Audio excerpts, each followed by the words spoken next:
আসসালামু আলাইকুম। বাংলাদেশের কোচ যদি ধোনি হয় ভাই, তাহলে কতই না ভালো লাগবে এবং বাংলাদেশ টিমটাই কিন্তু পরিবর্তন হয়ে যাবে। তো সেক্ষেত্রে ধোনিকে প্রশ্ন করা হয়েছে, ভাই আপনি বাংলাদেশের কোচ হবেন কিনা? জবাবে ধোনি যেটা বলছে সেটা হচ্ছে, এর আগে আমি জাস্ট একটা কথা বলবো, সেটা হচ্ছে আপনার ভারত শেনওয়ানকে অফার দিয়েছিল যে ভাই আপনি কি ভারতের কোচ হবেন কিনা। সেখানে কিনা শেনওয়ানের উত্তর ছিল এরকম যে ভাই আমাকে কোচ বানানোর মতো টাকা ভারতের নাই। সো এই ধরনের একটা কথা বলার একটাই কারণ ছিল, সেখানে দুর্নীতি। সো একটা দুর্নীতিগ্রস্ত জায়গায় শেনওয়ানের জ্ঞানটা বিলিয়ে দেয়া কতটা যৌক্তিক হবে? সো অ্যালেন ডোনাল্ড ছিলেন ঠিক সেরকমই, তার জ্ঞানের অভাব ছিল না, যেখানে কিনা জাস্ট তিনি দুর্নীতির কারণে ভেগে গেছে।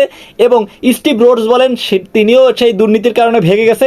এছাড়া আরও অনেক অনেক কোচ রয়েছে যিনি কিনা দুর্নীতির কারণে ভেগে গেছে, সেটা আমরা আস্তে আস্তে পাচ্ছি এবং এই ধরনের খবর আরও পাবো বলে আশা করতেছি। সো না পাওয়ার কিছু নাই, কারণ এখন সব কিছুই খোলাসা হচ্ছে কে কী করছে।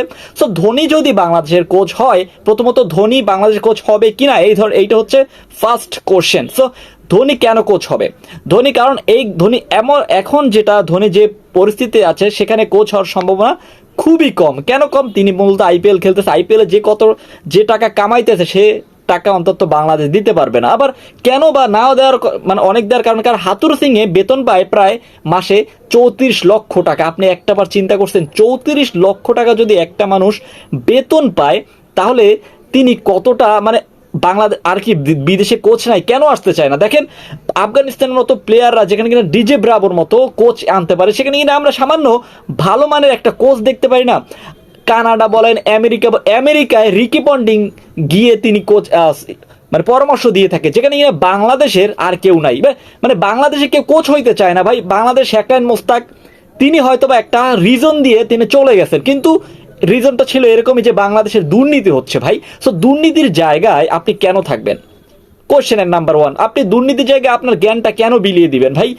আপনি সালাউদ্দিন সাহেব দেখেন প্রত্যেকটা কথা স্ট্রেট ফরওয়ার্ড বলে দেয়, এমন এমন কথা বলে যেটা কিনা বিসিবির গায়ে লাগতো, এবং সেই পরিপ্রেক্ষিতে সালাউদ্দিন সাহেবকে রাখাই হয় নাই। কেন রাখবে? অপশনাল হিসেবেও রাখা হয় নাই। সো ব্যাপারটা হচ্ছে ঠিক এরকম, একটা দুর্নীতিগ্রস্ত জায়গায় আপনি কেন নিজের জ্ঞানটুকু বিলিয়ে দিবেন? সেক্ষেত্রে আমি বলবো যে ভাই মাশরাফিকে আনা হোক অ্যাজ এ মানে ক্রিকেটার হিসেবে, ক্রিকেটের নলেজটা হিসেবে সাকিব থাকুক। তিনি ক্রিকেট খেলতেছে ক্রিকেট হিসেবে, সো অ্যাজ এ পার্সোনাল হিসেবে আপনি অ্যাটাক করতে পারেন, doesn't matter. But end of the day তিনি ক্রিকেটের স্বার্থে, তিনি দেশের ক্রিকেটের স্বার্থে তাকে রাখা উচিত, আমি যেটা মনে করি। আপনি কি মনে করেন সাকিব মাশরাফিকে কি আনা উচিত কি না? পার্সোনাল লাইফ বাদ দেন, অ্যাজ এ ক্রিকেট লাইফ হিসেবে বলতেছি।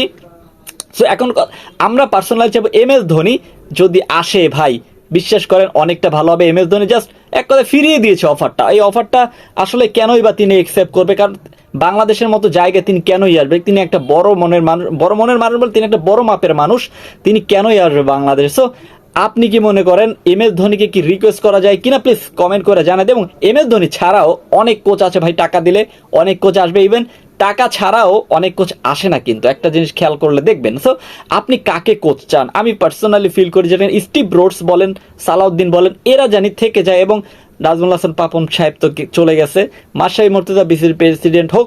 সো আপনি কি মনে করেন কাকে দরকার বাংলাদেশে বর্তমানে ক্রিকেটটাকে ফিরিয়ে দেওয়ার জন্য? প্লিজ কমেন্ট করে জানাই দেন। আর হ্যাঁ, ভিডিওটি যদি ভালো লেগে তাহলে অবশ্যই চ্যানেল সাবস্ক্রাইব করে পাশে থাকুন। ধন্যবাদ।